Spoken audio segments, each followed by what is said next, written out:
Good evening. Welcome to Thai PBS English News Service. Tonight you're with me, Rungtip Chotnapawai. The inability to grant NASA permission to setting up a study based on regional climate conditions at Utapao Airport in Rayong Province has prompted the public to question whether Thailand will lose any benefit as a result.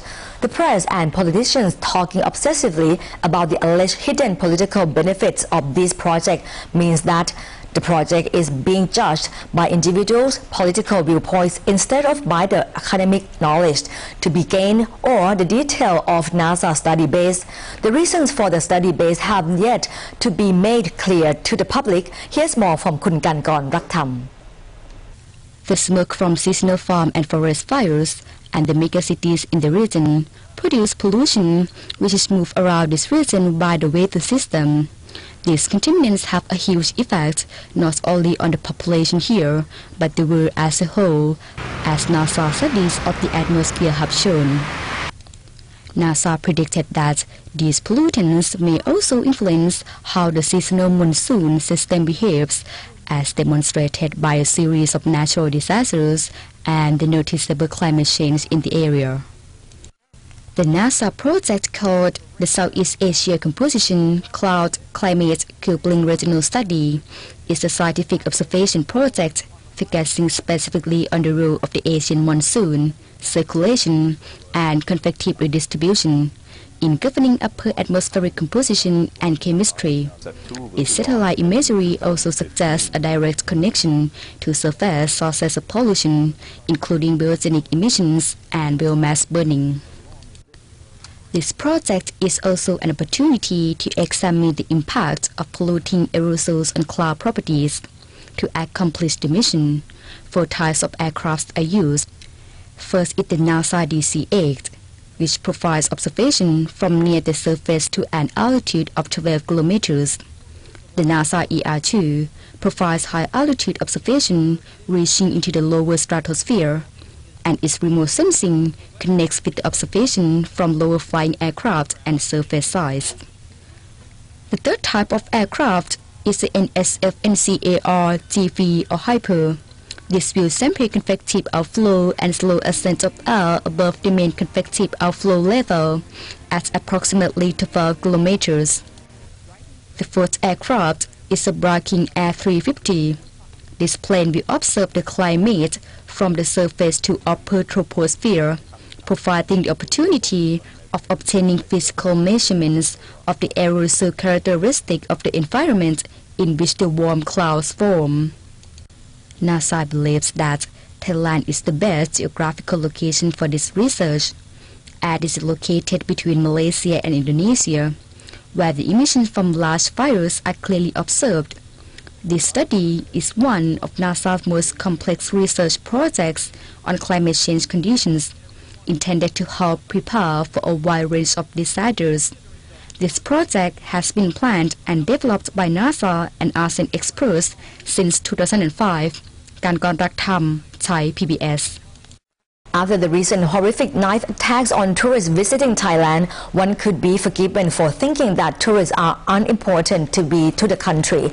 On the contrary, for decades, the tourism sector has been worth billions to Thailand. Since 2007, Thailand has seen a steady increase in revenues from foreign visitors. The president of the Association of Domestic Travel revealed that the number of European visitors to Thailand has increased despite the Eurozone crisis. Here's more from Kun Tawanchai Thailand has long been a favorite holiday destination for many tourists from all over the globe. The cultural diversity, beautiful beaches, ancient temples and friendly smiles have attracted millions of visitors each year, increasing tourism significance as a foreign revenue earner for the country. According to the Association of Domestic Travel, or ADT, Thailand has seen an increase in tourist numbers of 7% in the first half of this year alone, compared to the same period in 2011. The president of the ADT said that this is due to the continual upgrading of tourism services. An effort to go on a roadshow and tourist agents who are trying to develop vacation programs makes the Thai tourist industry very vibrant, especially in the last 2 quarters. Although the debt crisis in Europe is still ongoing, there have been no repercussions for the Thai tourist industry so far. Because of how far Thai tourist industry has grown, the authorities have a responsibility for the protection of tourists against physical assault and deception. Examples of such schemes are the so-called black plate taxis, which don't use the meter, inflating the price of local products and services for sale to tourists, and selling low-quality products at unreasonable prices. On top of all this, tourist sense of security has been impacted by tragic events involving murder and robbery. Still, when asked, foreign visitors remain attracted to the kingdom while crediting the beautiful tourist sites, tasty Thai food, and friendly people as the reasons to visit or revisit Thailand. Thailand is a wonderful country and has wonderful people and many sites. Bangkok? And Bangkok, of course.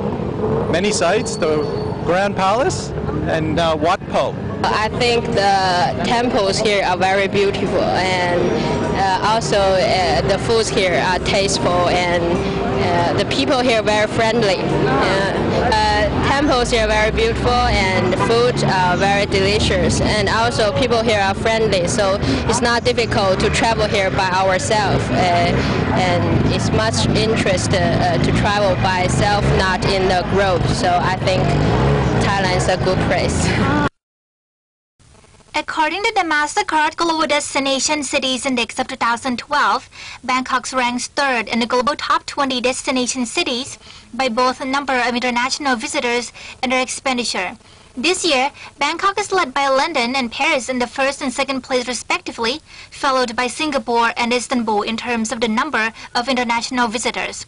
For visitor spending, London still ranks number 1, followed by New York, Bangkok, Paris, and Singapore. For Bangkok, the top origin market by expenditure is Tokyo, visitors from which spend the most while vacationing in Thailand. After Tokyo are Singapore, Hong Kong, Seoul, and Kuala Lumpur. Although Thai should be proud of positive global statistics, in reality, the authorities still need to address various kinds of tourist fraud prevalent in Bangkok and other tourist cities throughout the nation. At the same time, stiff security measures need to be set up to ensure the tourist safety so that tragic events like last week's murder of an Australian tourist will not reoccur. If Thailand can effectively tackle these issues, the country could remain a major tourist hub in the heart of Asia for many more years to come. Tawan Chai Nak Balang, Thai PBS. Thank you, Kun Tawanchai. As we move towards 2015 and regional integration in the form of the ASEAN Economic Community, or AEC, Thai PBS News is preparing a series of special features called Inside ASEAN to stress its importance and to promote better understanding between the people of ASEAN. I recently visited Singapore, which has always ranked in the top 5 of the Globalization Index. In contrast, however, the country ranks a lowly 135 out of 150 in the Press Freedom Index. With the proliferation of media technology, social media has been increasingly widely used, especially when it comes to taboo subjects and opinions other than those of the official media. Media 21 is a plan launched in 2002 by the government to establish Singapore as the region's strategic media center for the 21st century. Over the last 10 years, a considerable amount of money has been invested in media and technology education, as well as personnel development. The Globalization Index, which includes a list of countries sorted by their global connectivity and interdependence in the economic, political, and technological spheres, ranks Singapore 5th among 200 nations. On the contrary, however, the country was ranked 135 out of 150 in the Press Freedom Index. Other developed countries like the Netherlands, Switzerland, and Austria all appear at the top of both indexes. Mainstream media in Singapore, like television or newspaper, do report on issues like economics, politics, or sex scandals relating to politicians and corruption. But Singaporean media is traditionally not particularly outspoken on such matters. However, recently, social media has become increasingly more popular when it comes to the coverage of hot and taboo issues. Pink Dot is an event in support of the lesbian, gay, bisexual and transgender or LGBT community in Singapore. Its attendees wear pink t-shirts and gather annually to raise awareness of LGBT rights. Pyrin Shao, the group's representative, pointed out that images or messages concerning people with various sexual orientations are not allowed in Singapore's mainstream media. Therefore, the event organizers sought to promote the activities via social media by posting a lot of video clips featuring Singaporean celebrities calling for acceptance of LGBT people. And Singapore has this law that says that any positive portrayal of any LGBT person of issues are banned. So, a gay person has to die or go crazy. But if they live happy ever after, it cannot be shown in mainstream media. Newspapers can't report that. So it's very unfortunate that the negative stereotypes of gay people in Singapore have been perpetuated because the media reporting has been very one-sided. Over the past 3 years, more than 10,000 supporters, regardless of sexual preference, have voluntarily joined Pink Dot's non-profit event. Pyrin suggested that not only Singaporeans but all ASEAN people are stereotypical view as conservative. That's why they should make use of social media to connect and exchange ideas more and use it to enable true freedom of expression. I think ASEAN as a whole is very conservative in terms of laws, but what all these NGOs and all these activities are trying to do is they're trying to further the liberal movement towards acceptance for gay rights or for any other rights. And social media is very important to keep us connected.